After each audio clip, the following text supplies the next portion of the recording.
Well, it is that time of the year, guys. Time for me to give you all what are the standout products of 2021. I know you guys are excited for this, so sit back, relax, and let me tell you what I thought really stood out in 2021, for me anyway.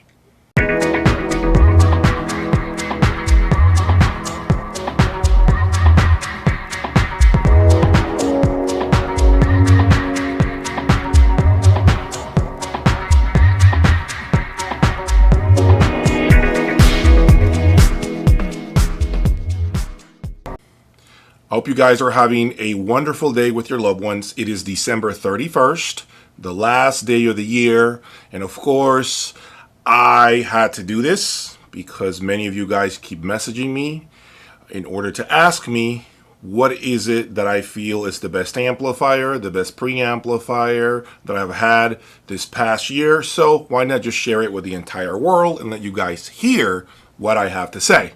So let's get started.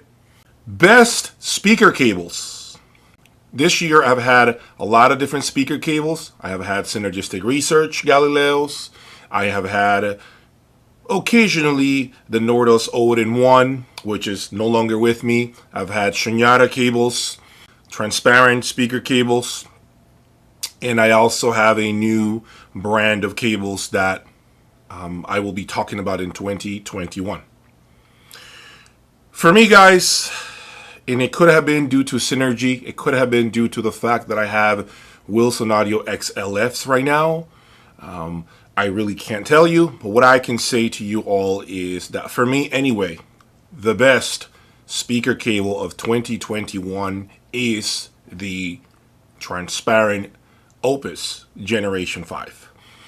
This speaker cable to me simply did this with my Wilson XLFs. It just made everything sound more organic, much more real, far more musical than I remember the speaker being. There was just a lot of everything.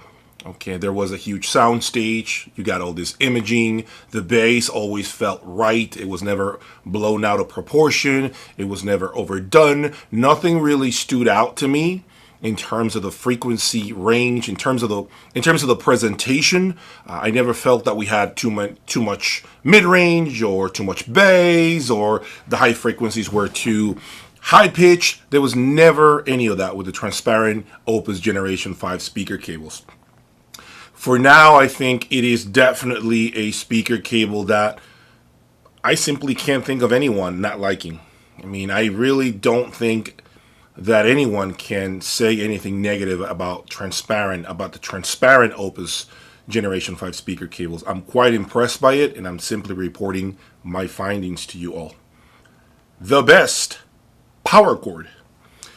I have had quite a bit of power cords in here, from the Hurricane from AudioQuest to the Dragons to the Nordos Odin 1 to Shunyata Omega, and Griffin VIP series right now. I mean, I have had quite a bit of power cords, guys. And to me, after doing a lot of A and B comparisons behind closed doors, countless hours of work, guys, with a lot of different amplifiers, the best power cord that I have found has been the Shunyata Omega QR. This power cord to me had a tremendous sound stage, a lot of bass control, beautiful grip on the woofers at all times. The presentation never felt lethargic. There was a lot of clarity. The imaging and the high frequency extension is beautiful. I mean, to me, those cables have really impressed me. And I can't say that I was impressed in the past, by the way, by Shunyata. I have to be honest here, okay? In the past, behind closed doors, always very skeptical about Shunyata's cables. But this second round, guys, I really don't know what's happened. Maybe it's because I bought the full loom. I have found that the Omega power cords are impressive. And I am going to even say that I can finally say I prefer this cable over the AudioQuest Dragon. This is a category that I did not have in 2020, which is best USB cable. And I found that out of all the USB cables that I have rotated in here, including the Valhalla 2 from Nordost and the Shonyata Omega, I simply feel that the best USB cable I have had here is the Shonyata Omega. I find that this cable adds a lot of an organic feeling. It takes away some of this digital feeling from my music server. It makes it feel a lot more real. It makes it feel less synthetic. The presentation seems to just gain more body, a deeper sound stage. It sounds much more pure. There is so much more happening with this Shonyata Omega USB cable. You guys need to try it in your system. It is not cheap. It's $3,250, but neither is the Nordost Valhalla 2 USB, which is $3,500. Both cables are exceptional. I'm not going to take anything away from either cable. It's all system dependent. As you guys know, this is about system matching. In my current state, with my current rig, I prefer the Shonyata Omega USB, hands down. Best preamplifier. The best preamplifier category has been a very difficult category for me because I don't think I've had a lot of preamplifiers this year, as I typically do. In the past, I would go through, 5, 6, 7 different preamplifiers. This year, I have mainly been with my top dogs, which are in the beginning stages, the Boulder 2110. I've had, of course, the Solution 725, which is here, as well as the VAC Master preamplifier. All of them are top preamplifiers. And in this category, the best preamplifier of 2021, I am going to give this to the Solution 725. Guys, the Solution 725, in my opinion, is a beast of a preamplifier. It has nearly 500,000 microfarads of capacitance. I mean, some amplifiers don't even have that level of capacitance. It's very big, heavy, beautiful, and it just works without a hiccup. There's no popping noises coming through the speakers. There's none of that. It's such a great preamplifier. Lots of resolution, guys. There is a level of resolution that you guys, your jaw would drop if you heard the level of resolution and transparency on the Solution 725. But of course, like anything else, guys, at this level, you got to remember the supporting cast. All those components around the 725 are just as important, okay? If you have a system that lacks body, that lacks bass, that feels like it's a little anemic, you lack resolution, the 725 can easily come in and probably fix, quote unquote, a lot of these issues, because it is a very amazing preamplifier. Now, an honorable mention should be the VAC Master preamplifier. I mean, for $28,000, guys, it continues to impress me day in, day out. The VAC Master preamplifier, and it is not a preamplifier that came out just a few months ago. This has been around for a few years now. But I got to tell you guys, I keep listening to it with my Griffin Mephistos, and it just adds a huge presentation, bigger soundstage than the Solution. No surprise, you guys know tubes tend to do that automatically. The presentation is larger with tube preamplification, but there is a level of this feeling of musicality, emotion, beautiful vocals. It's actually very resolving, to be honest with you. I was very shocked at how much transparency this preamplifier has. I believe there was a video that I posted in the past month or so in which I had a comparison between a song playing through Tidal versus a song that's stored inside my Tyco Extreme, and you guys clearly heard the difference. And mind you, this is going through a tube preamplifier. So that to me left me always wondering. In the past, I was always very critical of tube preamplification because I thought it's not as resolving or as transparent as solid state preamplification. But I think the VAC Master, guys, is no slouch. I mean, it's an extremely transparent preamplifier that I highly recommend. can't recommend that preamplifier enough. You guys are going to be very shocked with this one. Okay? Very shocked with this one. But I believe 100% in 2021, the best amplifier for the money, 100% the best amplifier for the money has been the Griffin Essence.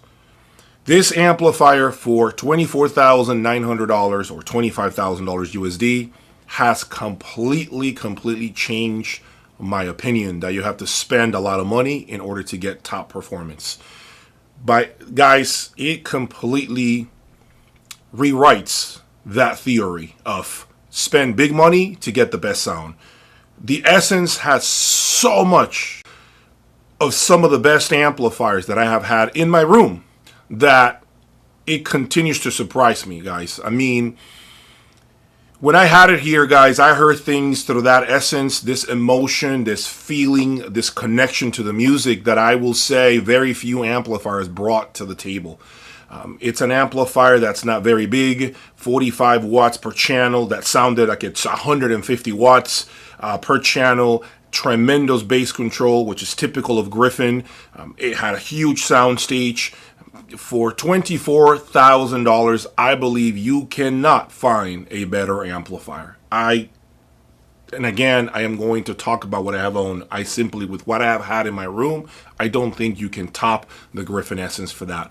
You have to spend $40,000 to begin to dethrone the Griffin Essence. So if you have right now, if you own a Griffin Essence amplifier, I'm going to tell you right now, if you're thinking about selling it, you better think once, twice, 3 times, 4 times, because you have to spend a lot more money to bring something better to the table. That Griffin Essence is a killer of an amplifier.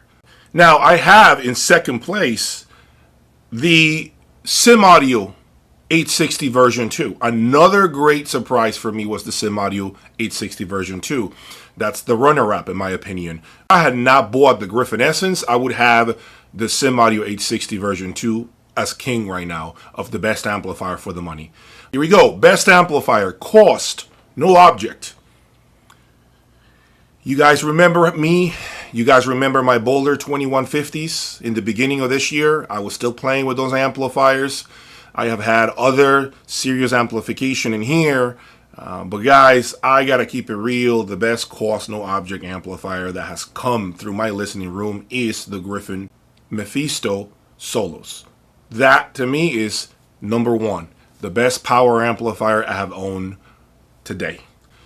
Now in the future, we don't know what the future holds. Maybe in 2022, there might be something different that I may like better. But as of right now, it is the king of the hill. Griffin Mephisto Solos.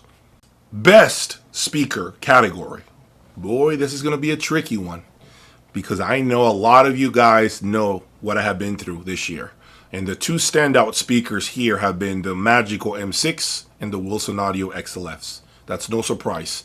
As good as the Alexes were, and they were really good speakers, I'm not going to lie, we know that the XLF was a flagship speaker for Wilson Audio, and so is the M6 before they released the M9. I've been getting a lot of emails about this topic. What speaker do I prefer, the M6 or the Wilson Audio XLF? And I'm going to leave that conversation for a future video. What you guys need to know is that both speakers have special attributes. Both speakers are a master at delivering music in ways that others just simply don't come close to. The realism of the music, everything that these speakers presented in my room has been jaw-dropping. Can't really tell you one is better than the other. It becomes more of personal preference, guys. So I am going to call it a draw right now between the XLF and the M6. But I will get into more details on a future video in 2022. Okay, so in 2020, I did this category, and I'm going to do it again. The worst component of 2021.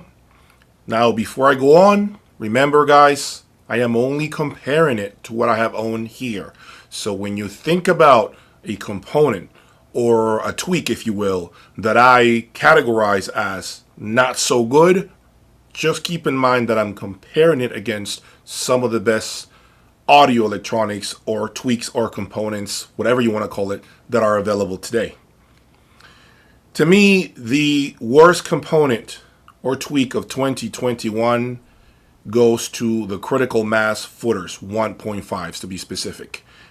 To me, that added absolutely nothing of value to my sound system, nothing that I consider organic, real. The 1.5 footers with the boulders were, as I mentioned earlier, a complete failure. And I feel that in systems like mine, highly resolving with great speakers, great speaker cables, great preamplifiers, great DACs, all kinds of power conditioning, it just adds more information that to me that doesn't belong there. More information that simply does not belong in there. Okay. Now I can see where these 1.5 footers can actually work. Systems that are not at this level, systems that need help with resolution. For instance, if you have a warmer sounding amplifier that you wish had high frequencies that were more extended, that you wanted to add a little more sparkle up top, I can see the 1.5 footers adding that needed information for sure, hands down. But in a system like mine, I thought it mitigated a lot of the strengths of my system. Okay. And I know some of you guys who finally saw and heard what I was talking about. As far as what's being done here to the presentation, to me, it's very unnatural. And listen, I simply didn't like it, but I'm going to say that's my opinion. You guys in your systems, if you're having absolutely great results, I'm happy for you. I am saying it. Maybe in a different system, it will yield positive results. Okay, and that brings me to the final two categories. What is the product of 2021, product of the year? To me, guys, that goes to the Griffin Essence amplifier. And the final is a new category for this year, which is called the best product that I have heard and do not own. And that goes to the Joseph Audio Pearl speakers. To me, that was an extremely impressive speaker.